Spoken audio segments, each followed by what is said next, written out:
Hi everyone, it's Penny Black and Jill Foster here with another PB&J card class, and this is number 3 in our 12 days of Christmas card making with our stash busting sketches. So before we begin, just a quick reminder what I consider to be stash when I'm talking about stash busting sketches: products you already own, use, and love, products you purchased but haven't used yet, or ones you've bought after watching them used and you want to be sure that you actually get to using them. So stash busting is breaking through any barriers to using your stash of supplies so that you can really enjoy them and enjoy your hobby. And for me, sketches are such a big help because they give you a starting off point. They limit your choices, which is always a good thing for me, and they provide structure and give a home for those items in your stash that you've purchased and you want to be sure to use.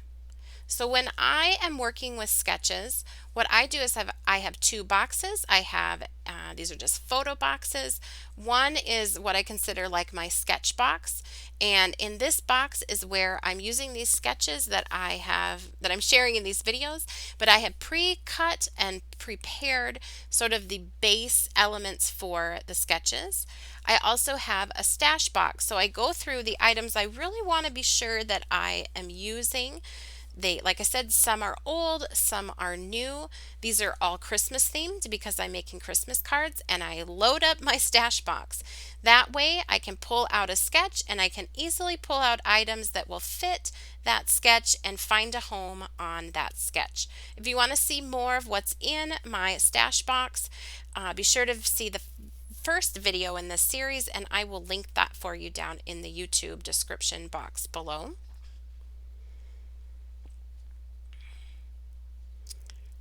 And so here is the sketch that we are doing in today's video.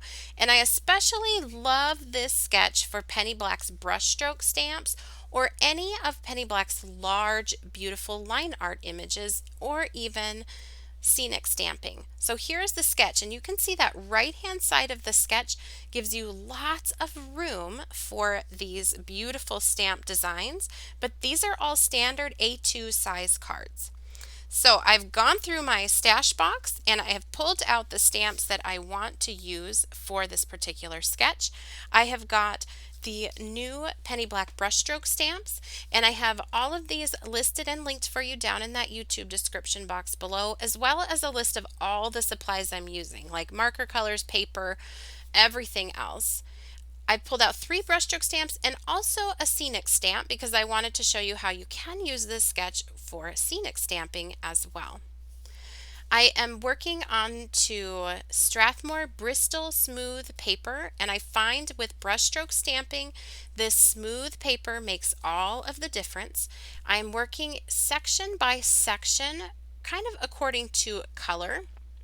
So I'm using Distress ink, mini ink pads. I put on 1 layer of a green. It is an Evergreen Bough, and then I am using that corner of that ink pad to add some forest moss onto sort of the base of those leaves where they're closest to the stem or the flower. If I get any onto the poinsettias, I just use my finger to wipe it off.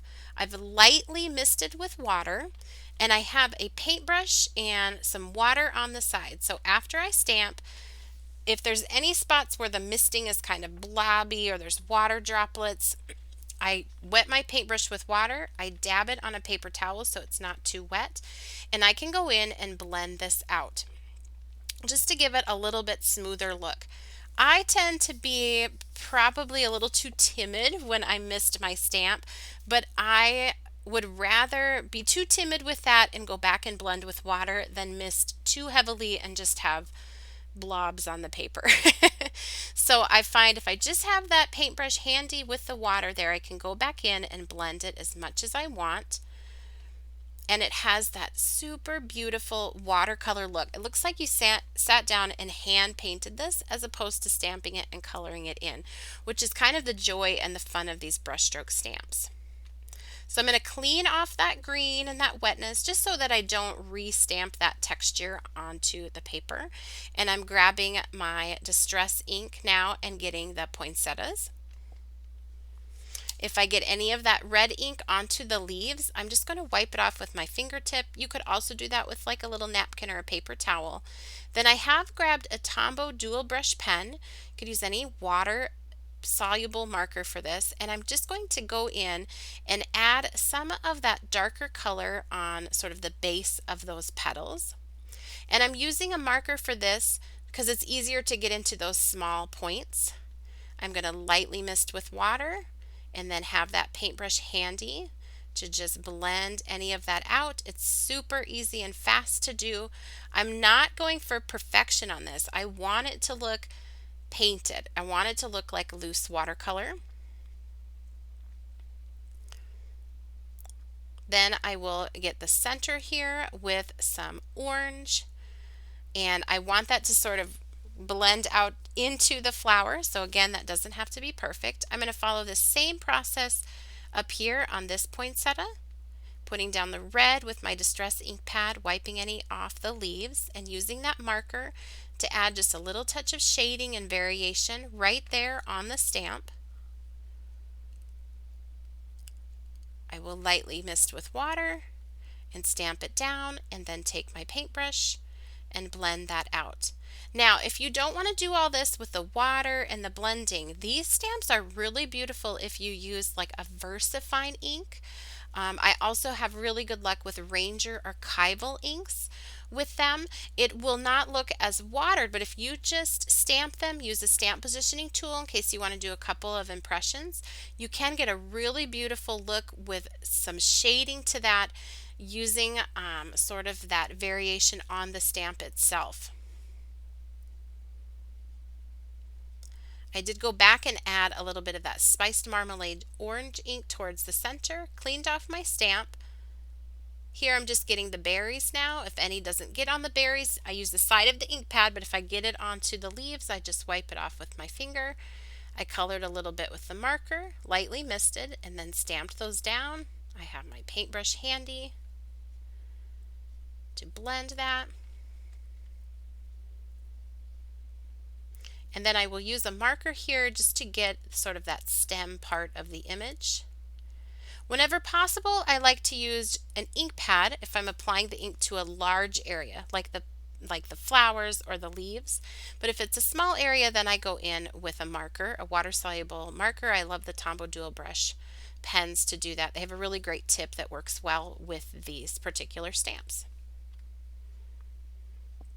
And then just to get a little bit of more of the detail, here's where I've got a Ranger Archival ink pad. It's the mini size, just makes it easy to get on there. And I'm kind of focusing it towards the center of the stamp. And you can see how that just brings out that middle part, the detail of that middle part of the stamp. So I'm not adding any water here so that it really captures that detail. And I'll do that on both parts. And I can kind of use my finger just to sort of wipe that away if it's going out onto the actual flower too much or onto the leaves. Kind of get that center again, and you can see how I think that just really finishes off that image. It's a small touch, but it adds a lot. So I'm working assembly line style here with these sketches. So I've got my next panel. Now this stamp, this is a really great one if you are new to brushstroke stamping. It's really easy to work with because there's not a lot of large areas where you're blending with water. So I'm doing those same colors for the pine needles with Distress ink reinkers. I put some Evergreen Bough and some forest moss. I'm very lightly misting and then stamping that down. You could totally stop right there, but I'm going to grab my paintbrush, again that has dipped in water and patted dry onto the paper towel, and ever so lightly in just a few spots I'm going to blend that, and I think that gives it a really gorgeous wet, loose, painted look just by barely touching the center and then lightly going out in a few spots. Totally not necessary, but really fun to do.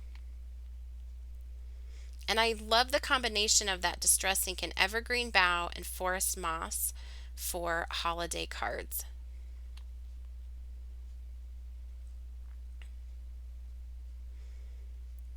So I'm just fiddling here.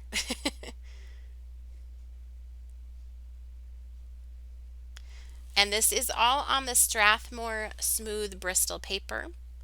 I'm going to now ink up the pine cones. If any gets where I don't want it, any of that ink, I just wipe it off with my fingertip. And I will lightly mist and stamp those down. And I realized I meant to grab brown, but I grabbed that green. But I'm not going to give up. I'm going to just keep going with it. And what I will do is I'm going to just blend this out a little bit with that paintbrush, ever so slightly. Any blobs that are there from the misting with water. And then I will go back and get a brown to go over the top. And I actually think it worked out really well. But you can see that this is a really easy stamp. If you're new to brushstroke stamping, I highly recommend this one. It's also just so gorgeous. There you can see I put that brown over the top. And I will use a Tombow dual brush marker just to get a little bit of that sort of branch part of that image. And I can even use that if I want to darken up here at the top of the pine cones. So to turn it to its side and color directly onto the stamp with that darker brown. Next, we will use this stamp Brilliant Berries, following that same process that I've done on the other two. You can see by having these sketches ready in the sketch box, you could easily, if you just have a little bit of time to craft or maybe just one evening, grab out one sketch that you want to do and look at your stash box, grab 3 or 4 stamps that you want to use and get right to it. Really get to enjoying your hobby. And if you work assembly line like this for 3 or 4 cards, you can get a lot done, but it is still fun. It doesn't get boring. And there isn't a lot of decisions to be made. It's just small little decisions along the way as you pick out what you want to use. But a lot of the work or the thinking is done for you with the sketches and actually having those sort of base layers of sketches cut out and ready to go, and that box of your supplies ready to grab. So I got the leaves stamped here using that same process as I did before. This is also a great brushstroke stamp. If you're new to brushstroke stamping, you can get those leaves done. Use the mini ink pads. You want to use a water-soluble ink to do this so that when you mist with water or if you go back and blend, you can move that around on your paper. And then for any little detailing, you can use your water-soluble markers. For me, my favorites really are the Distress inks and the Tombow dual brush pens. So you can see I'm just adding a little bit extra onto those berries, lightly misting with water, stamping that down, and then just having that paintbrush handy to go in and just quickly blend a little bit if there's any blotchy areas. And if you don't like to paint, you don't like misting, then I recommend using Ranger Archival inks. Those are my favorites. Following the same process, but just to layer on different colors, but skipping the misting and the blending. And here I've got that marker to go ahead and add in the stems. Kind of turn that to the side, the marker to the side to color on there, and then stamp it down. Oh, I just think that is such a pretty stamp. You can use it in any direction. I end up turning this. I thought I was going to use it coming down from the top, but I ended up turning it. So here I wanted to show you can also use this with scenic stamps. So this sketch, any large stamp that you have, you can put over on this portion of the card. And most stamped images will look more dynamic if you have part of the image extending beyond the edge of your paper. So if your stamp doesn't perfectly fit, that's usually a good thing. You can just have part of it extending beyond. Now I stamped that with some Versafine ink in smoky gray and then a little bit of watering can Archival ink. Both of those are waterproof. And I'm just taking those Distress ink pads, pressing them onto an acrylic block, and then I'm just going to pick that up with my paintbrush to paint the sky. This scene is super easy to do because you just have to basically paint around those trees a little bit at the bottom and have a sky, and you instantly have this really beautiful winter scene. You could also use this card design for like winter birthdays or masculine cards. So lots of different uses for this as well. I'm so sorry if the video is flashing a little bit. I've had some trouble with my camera focusing not quite right sometimes. So I apologize for that. It will not last throughout the video, but just a little bit here as I'm painting in this. I added that Evergreen Bough and then just a little bit of that Forest Moss Distress Ink color down at the bottom. You could also do a pretty sunset in the background. I added a smudge, but I was able to lift that up by putting a little water and then a dryer brush to lift it up. And I'm just blending that out towards the top. Just a tiniest little bit of brown here at the base for a shadow in the snow. And that panel is complete.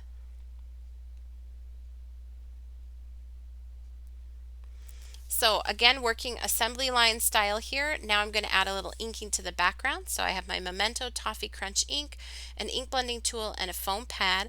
I'm starting off of the edge and working my way on in a circular motion.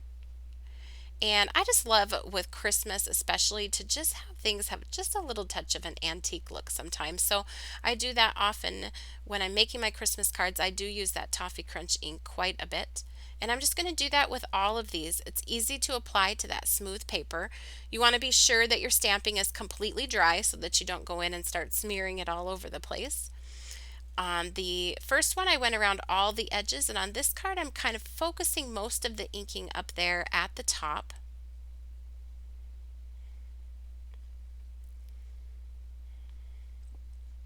Here I'm going to start and focus more down here where the stem sort of extends off the edge of the card. And I hope you aren't getting too bored. This is a little bit longer video. There's still a little bit to come, but I wanted to be sure to show you the entire process. So here's just some white acrylic paint, just some cheap paint I picked up, I think at Walmart. I'm mixing that with water and I'm just going to splatter that onto my card. Just a snowy effect. And since I'm working assembly line style, I can do that for all of the cards. Now for the other part of this sketch, there is a little bit of a border along the side of these panels. So I'm just going to use those Distress ink colors. I'm going to ink up just the side of that card. As you can see there, they're going to match up great with the stamping because it's the same colors I used for the stamping. I already had this cut and there wasn't quite room to hold it with the magnet, so I just put a little double-sided tape on the back of that. And I'm going to grab this background stamp from Penny Black. Now this I didn't have in my stash box, but it was easy to grab. I just have a drawer of different backgrounds that I love, always handy for me. And I'm just going to ink that up and stamp it down. I'm using the same color ink that I did the background with. A little bit of a fiber there. I'll get that off before I stamp. And this was cut using our border collection dies. All of the borders on these cards I did with the border collection dies. And I'm going to just vary different borders for each card. And I put a little Toffee Crunch ink on the edges to help that pop against that background stamping. And you can see now how this card sketch is all coming together. You have that large panel that we could stamp on and add our sentiment, and then just a little bit of detail here over with the border die cutting and the border stamping that just really nicely finishes off the card. I'm going to adhere that together. And before I add this to the panel, I'm also going to just wrap a little bit of twine around here. So I'll just tape that to the back and then wrap this around. And then I find it's just easier to tie the bow separately and glue that onto the front wherever I want it. So I will do that. I'm going to add this to that background panel using foam adhesive, so it's just popped up a little bit. Then I can find a nice open space to add the bow.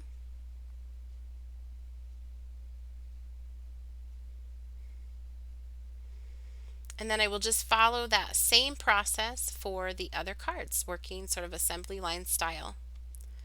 So here's a look at each of those cards once they were finished.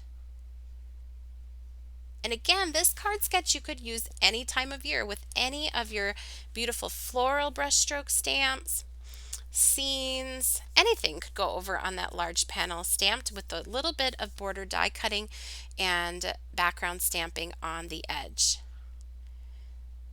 And on this card I did add a few little snowflake embellishments too. I had those already cut and ready to go in that stash box shown at the beginning of the video. And on this one I decided to pop up the sentiment. So you can really play around with different elements of the sketches. So here's one more look at that sketch, leaving you a nice large space to stamp your large scale stamps, which are really so bold and beautiful on your cards. You can still make this though into a standard A2 size card with a little bit of border stamping and die cutting along the side. And here again is a look at each of these cards. Thank you so much for watching. If you enjoyed today's video, please be sure to give it a thumbs up and subscribe to our YouTube channel. Once again, I'd really love to know which one of these cards is your favorite. Mine is definitely the one that's coming up right here, the poinsettia card. That one is really my favorite. I really love how it turned out, the splatters and the snowflakes and that little touch of sort of tealish green color just kind of makes me happy. So thanks again for watching, and all of the supplies are listed down in the YouTube description box below, and you can follow Penny Black and see lots of Penny Black cards on Facebook, Pinterest, Instagram, as well as our website and blog, all linked for you down below. Happy stamping!